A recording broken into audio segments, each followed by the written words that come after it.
Hello student, good morning to all of you. आइए आज हम लोग आधुनिकीकरण को पढ़ेंगे, जानेंगे आधुनिकीकरण यानी मॉडर्नाइजेशन क्या है, इसकी परिभाषा को भी जानेंगे, साथ ही इसकी विशेषता एवं प्रभाव एवं महत्व को भी जानेंगे। तो आइए एक एक करके इन सारी बातों को जानते हैं। क्या है आधुनिकीकरण?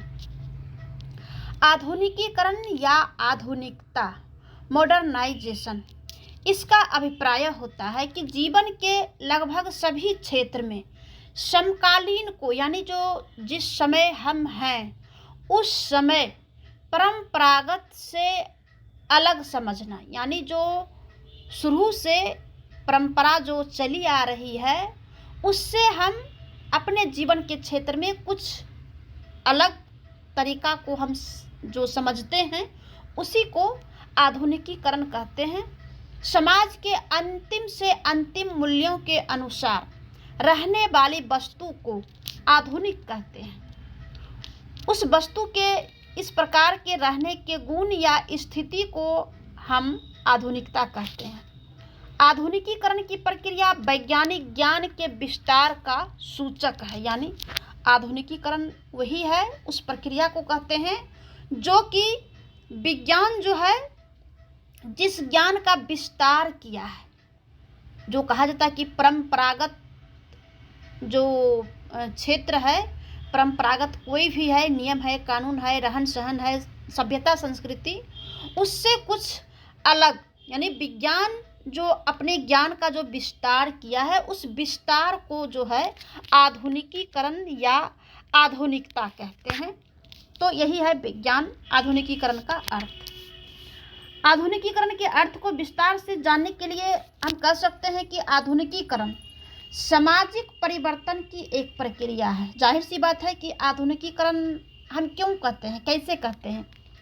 जब हम समाज में देखते हैं कि कुछ परिवर्तन आया है, पुरानी बातों को, पुरानी परंपरा को छोड़कर नई परंपरा जब समाज अपना लेता है तो समाज में परिवर्तन आता है, और यही सामाजिक परिवर्तन की प्रक्रिया को हम आधुनिकीकरण कहते हैं, जो कि वैज्ञानिक दृष्टिकोण व तर्क पर आधारित होता है। सैद्धांतिक तौर पर इसकी शुरुआत यूरोपीय ज्ञान उदय से होता है, यूरोप में इसका उदय होता है। आइंजनस्टेट के अनुसार ऐतिहासिक रूप से आधुनिकीकरण परिवर्तन की एक ऐसी प्रक्रिया है जो पश्चिमी यूरोप जैसी सामाजिक, आर्थिक तथा राजनीतिक व्यवस्था की ओर उन्मुख होता है। हम भारत में हैं, भारत में अगर कुछ नया हुआ है या हो रहा है या समाज में जो परिवर्तन हुआ है, आर्थिक रूप में, सामाजिक रूप में या राजनीतिक व्यवस्था में, तो कहा जाता है कि ये जो परिवर्तन है ये पश्चिमी यूरोप, पश्चिमी का जो है ये परिवर्तन है। पश्चिमी सभ्यता संस्कृति को जो है हम धीरे धीरे धारण कर रहे हैं, और जो भारतीय जो सभ्यता संस्कृति है इसे जो है लोग धीरे धीरे जो है इससे कट रहा है। तो आधुनिकीकरण का मूल रूप से यही अर्थ है। अब जो है आधुनिकीकरण को और अच्छे तरीक़ा से समझने के लिए इसे हम परिभाषा के रूप में हम समझ सकते हैं कि कई विद्वान जो है आधुनिकीकरण को परिभाषित किया है, तो उनके परिभाषा के आधार पर भी आधुनिकीकरण के कॉन्सेप्ट को हम समझ सकते हैं। इसमें जो है अलातास के अनुसार, अलातास एक विद्वान है, इनका कहना है कि आधुनिकीकरण एक ऐसी प्रक्रिया है जिसके आधुनिक वैज्ञानिक ज्ञान का समाज में प्रचार एवं प्रसार होता है, जिससे समाज में व्यक्तियों के स्तर में सुधार होता है और समाज जो है अच्छाई की तरफ बढ़ रहा है या बढ़ता है। यह जो है परिभाषा अलातास ने कहा है। क्या कहा है कि आधुनिकीकरण वह प्रक्रिया है जिसमें कि आधुनिक जो वैज्ञानिक है वो अपना ज्ञान का प्रचार प्रसार करता है। उस प्रचार प्रसार के दरमियान जो है समाज में व्यक्तियों के जो स्तर है, जीवन स्तर है, उसमें कुछ सुधार होता है, और सुधार होने के बाद वह अच्छाई की तरफ बढ़ता है। हम इसे ही आधुनिकीकरण कह सकते हैं। श्यामाचरण दुबे ने कहा है कि आधुनिकीकरण एक प्रक्रिया है। यह क्या है? एक प्रक्रिया है कि एक को छोड़ रहे हैं, दूसरे को पकड़ रहे हैं। एक प्रक्रिया है, परंपरागत को छोड़ना और आधुनिक को अपनाना। ये एक ऐसी प्रक्रिया है जो परंपरागत या अर्ध परंपरागत अवस्था से प्रौद्योगिकी के किन्हीं इच्छित प्रारूपों तथा उनसे जुड़ी हुई सामाजिक संरचना के स्वरूप, मूल्यों, प्रेरणाओं और सामाजिक आदर्श नियमों की ओर होने वाले परिवर्तन को स्पष्ट करती है। यही जो है आधुनिकीकरण है। एक विद्वान और है, डेनियल लर्नर ने कहा है कि आधुनिकीकरण परिवर्तन की एक प्रक्रिया है जिसका संबंध मुख्य रूप से विचारों एवं मनोवृत्तियों के तरीकों में बदलाव करना है, नगरीकरण में वृद्धि करना है, यानी गांव को बदल देना है नगर में, शहर में, साक्षरता का बढ़ना होता है, प्रति व्यक्ति आय अधिक होना, राजनीतिक सहभागिता में वृद्धि जैसे परिवर्तन को हम आधुनिकीकरण कहते हैं। C.E. ब्लैक ने कहा है कि आधुनिकीकरण वह प्रक्रिया है जिससे ऐतिहासिक रूप से उत्पन्न संस्थाएं तेजी से बदलती हुई नई जिम्मेदारियां के साथ अनुकूलित होती है, जिसमें वैज्ञानिक प्रगति से जुड़ी अपने परिवेश पर नियंत्रण की क्षमता वाले मनुष्य के ज्ञान में अभूतपूर्व वृद्धि जो होती है या होती हुई जो दिखाई देती है, वही जो है आधुनिकीकरण है। आइए अब जानते हैं कि आधुनिकीकरण की विशेषता क्या है या आधुनिकता की विशेषता क्या है। इसे जो है हम एक एक पॉइंट के रूप में समझने की प्रयास करते हैं कि आधुनिकीकरण के कई विशेषता है, जिसमें पहला है राजनीतिक एवं सामाजिक आंदोलन।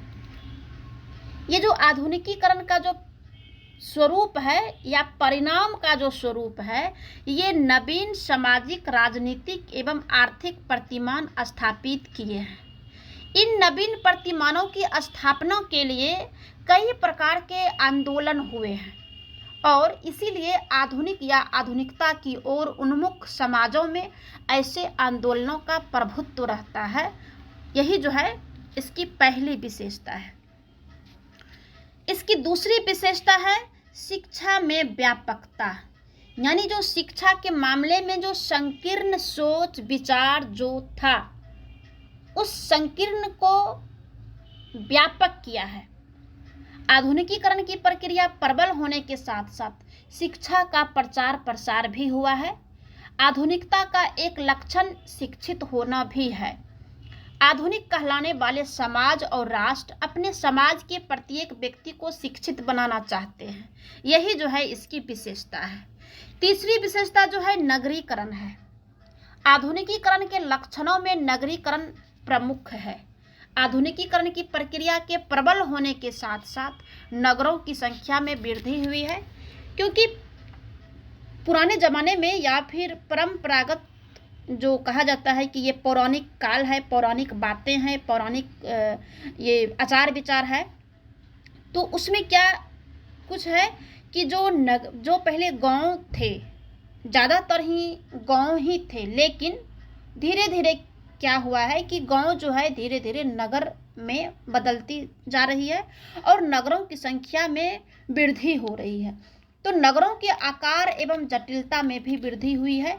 आधुनिकीकरण के परिणाम स्वरूप नगरीकरण होता है और नगरीकरण के परिणाम स्वरूप भी आधुनिकीकरण की प्रक्रिया तीव्र होती है। तो ये दोनों क्या है, एक दूसरे पर आश्रित है। इसे भी जो है हम आधुनिकीकरण की विशेषता के रूप में हम जानते हैं। इसकी जो चौथी विशेषता है वो है संरचनात्मक विभेदीकरण तथा परिवर्तन, यानी कि जो आधुनिकीकरण के जो परिणाम स्वरूप संबंधित समाज में संरचनात्मक विभेदीकरण तथा परिवर्तन, यानी जो निरंतर परिवर्तन होता है। इस स्थिति में पूर्व में जो विद्यमान आर्थिक सामाजिक संगठन क्या करते हैं कि अपना जो मूल स्थान होता है, जो मूल विचार होता है, वो धीरे धीरे क्या करता है कि ख़त्म करता है, यानी खोता है, और वह जो है उसके स्थान पर क्या करते हैं कि कुछ नए संगठन को गठित करते हैं। इसे ही जो है हम संरचनात्मक परिवर्तन कहते हैं। पांचवी जो विशेषता है सामाजिक गतिशीलता। सामाजिक गतिशीलता की प्रक्रिया के अंतर्गत संबंधित समाज या व्यक्ति परंपरागत रूप से जो चली आ रही है सामाजिक, आर्थिक और मनोवैज्ञानिक तत्वों को त्याग देता है और उसके स्थान पर व्यवहार के नए प्रतिमान को अपनाता है। यही जो है आधुनिकीकरण की विशेषता है। आगे है सामाजिक विभेदीकरण। ये समाज में विभेद आधुनिकीकरण की एक प्रक्रिया है जिसका परिणाम क्या होता है कि व्यक्तिगत और सामाजिक जीवन के विभिन्न पक्षों में विभेद बढ़ता है। यह विभेदीकरण सामाजिक, सांस्कृतिक, आर्थिक, राजनीतिक सभी पक्षों में देखा जाता है और इस विभेदीकरण के परिणाम स्वरूप इन क्षेत्रों में क्रमशः जटिलता बढ़ती है और आर्थिक क्षेत्र में भी होने वाले आधुनिकीकरण का परिणाम औद्योगिकरण होता है। सातवां जो है विशेषता अंतर्राष्ट्रीय सहयोग का विकास है। एक राज्य दूसरे राज्य में जो सहयोग होता है, जो सहयोग करते हैं, उसमें धीरे धीरे क्या हो रहा है, विकास हो रहा है। जब आधुनिकीकरण का विस्तार होता है तो अंतर्राष्ट्रीय क्षेत्र में सहयोग और संगठन की भी स्थापना होती है, क्योंकि जब हम देखते हैं कि जब देश आज़ाद हुआ तो और फिर अभी के समय में 21वीं सदी में हम उतना संगठन नहीं देखे थे जितना कि हम अभी देख रहे हैं अंतर्राष्ट्रीय स्तर पर, और जो एक दूसरे का जो सहयोग करते नज़र आ रहे हैं, एक देश दूसरे देश को जो सहयोग कर रहे हैं, ये भी जो है पुराने ज़माने में देखने को नहीं मिलता है। ये भी जो है एक विशेषता है आधुनिकीकरण की। अब हम जो है आधुनिकीकरण के एक और विद्वान है एलेक्स इंकेल्स ने 6 आधुनिक कहे जाने वाले समाजों का अध्ययन करके आधुनिकीकरण प्रक्रिया की विशेषता बताया है। इन्होंने बताया है कि नए विचारों को स्वीकार करना, नई पद्धतियों का उपयोग करना, प्रत्येक विषय में अपना मत तैयार करना, समय कारक के प्रति सचेत रहना, अतीत की अपेक्षा वर्तमान व भविष्य में अधिक रुचि लेना, समय की नियमितता पर ध्यान रखना, कार्य कुशलता तथा योजनाबद्ध तरीकों पर अधिक बल देना, विश्व के प्रति व्यवहारिक दृष्टिकोण रखना, विज्ञान तथा टेक्नोलॉजी में विश्वास करना, न्याय के समान वितरण को प्रोत्साहन देना। इन सारी बातों को एलेक्स ने आधुनिकीकरण की विशेषता कहा है। अब आइए हम जानते हैं कि आधुनिकीकरण का प्रभाव क्या रहा, क्या इफेक्ट पड़ा समाज में, राज्य में, देश में, अंतर्राष्ट्रीय स्तर पर आधुनिकीकरण का कैसा प्रभाव रहा, क्या इसका जो है इफेक्ट रहा है। तो इसके कई क्षेत्र में प्रभाव देखने को मिलता है। पहला तो कृषि और ग्रामीण उद्योगों में उन्नति। आधुनिकीकरण का अच्छा प्रभाव कृषि और ग्राम उद्योगों पर पड़ा है। कृषि जो है नवाचार में वृद्धि हुई है। कृषि के क्षेत्र में नए नए मशीनों और उपकरणों और नए ज्ञान के प्रयोग से कृषि विकास में मदद मिली है और इन सब के परिणाम स्वरूप ग्रामीण निर्धनता में भी कमी आई है। ये सबसे बड़ा प्रभाव रहा है। दूसरा है बेरोजगारी में वृद्धि।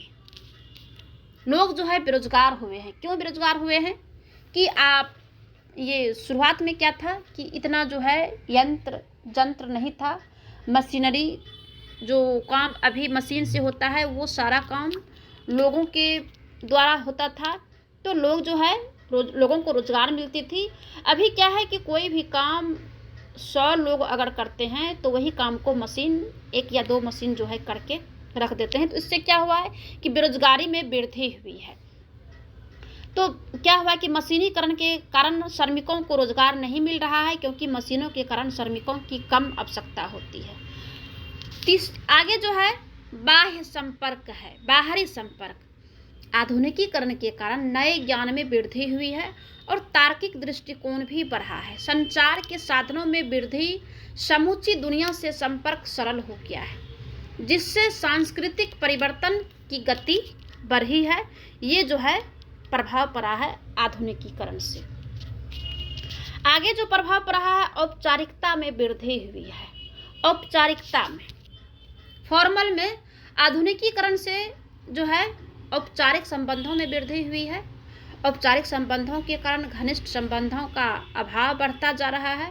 अब क्या हो रहा है कि सामाजिक संबंधों में कृत्रिमता अधिक पाई जाती है। और आगे है, स्त्रियों की स्थिति में भी परिवर्तन आया है। भारतीय समाज में स्त्रियों की स्थिति में बड़ा परिवर्तन हुआ है, क्योंकि उनकी शिक्षा और स्वतंत्रता ने पुराने बंधनों और पर्दा प्रथा को तोड़ा है। और आजकल जहां एक ओर भारतीय समाज में स्त्रियां परंपरावादी है, वहीं दूसरी ओर वे ऑफिसों, बैंकों, हर क्षेत्र में कार्य कर रही है और उनमें आधुनिकता की भावना का विकास भी हुआ है।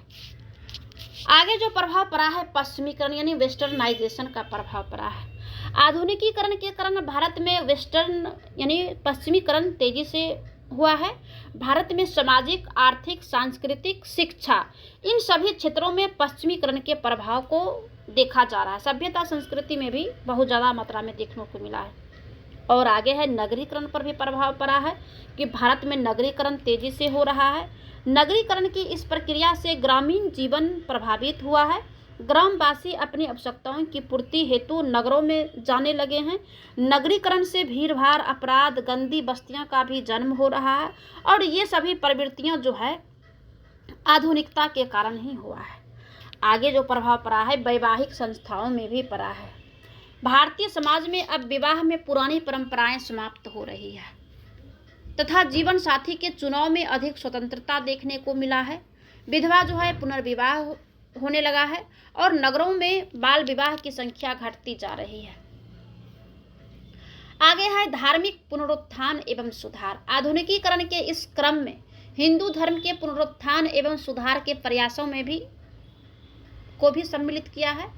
पश्चिमी शिक्षा व मूल्यों से प्रेरित होकर भारतीय समाज में ब्रह्मा समाज, प्रार्थना समाज, आर्य समाज, रामकृष्ण मिशन, ये सब महत्वपूर्ण संस्थाओं का जन्म हुआ और विकास हुआ, जिन्होंने कि हिंदू धर्म अथवा आर्य धर्म में उत्पन्न बुराइयों को दूर करने के लिए व्यवहारिक कदम उठाए हैं। परिणाम क्या हुआ है कि धार्मिक आडंबर जो था, कर्मकांडों की कमी आई है और ज्ञान विज्ञान का जो है ज़्यादा जो है प्रचार प्रसार हुआ है। इसके आगे जो प्रभाव पड़ा है, विश्वव्यापी वैधानिक व्यवस्था पर भी पड़ा है। विश्वव्यापी वैधानिक व्यवस्था का विकास आधुनिकीकरण की एक अभिव्यक्ति के रूप में सामने आया है और यह स्थिति भारतीय समाज के परंपरागत आधारों को परिवर्तित करने में काफ़ी महत्वपूर्ण भूमिका निभाया है। यह नवीन वैज्ञानिक व्यवस्था ब्राह्मणों के अधिकारों पर आधारित जो परंपरागत जो वैधानिक व्यवस्था थी उससे जो है अलग हुआ है। और जो आगे है, ये जो इनकी जो प्रभाव पड़ा है, सामाजिक संस्थाओं में भी परिवर्तन हुआ है। आधुनिकीकरण की प्रक्रिया से संबंधित कुछ अन्य कारक भी है जिस पर कि प्रभाव हुआ है, प्रभाव पड़ा है। वह है नागरीकरण, पश्चिमी शिक्षा, यातायात, संचार के विकसित साधन, इन सब चीज़ों पर जो है गहरा प्रभाव पड़ा है। ये भारतीय सामाजिक जीवन तथा परंपरागत तौर पर प्रभावशाली संस्थाओं पर पड़ा है। इस प्रकार हम कह सकते हैं कि जाति, संयुक्त परिवार, विवाह, पंचायत आदि सभी में बड़े परिवर्तन हुए हैं। जातीय संरचना एवं संस्तरण में परिवर्तन करने में संस्कृतिकरण की प्रक्रिया भी सहायक रही है, भले ही इसका प्रभाव सीमित रहा हो। इस प्रकार डॉक्टर सिंह, डॉक्टर श्रीनिवासन के सांस्कृतिकरण के सिद्धांत को सीमित रूप में ही स्वीकार करते हैं। तो ये रहा आधुनिकीकरण के अर्थ, परिभाषा, विशेषता और इसका प्रभाव। धन्यवाद।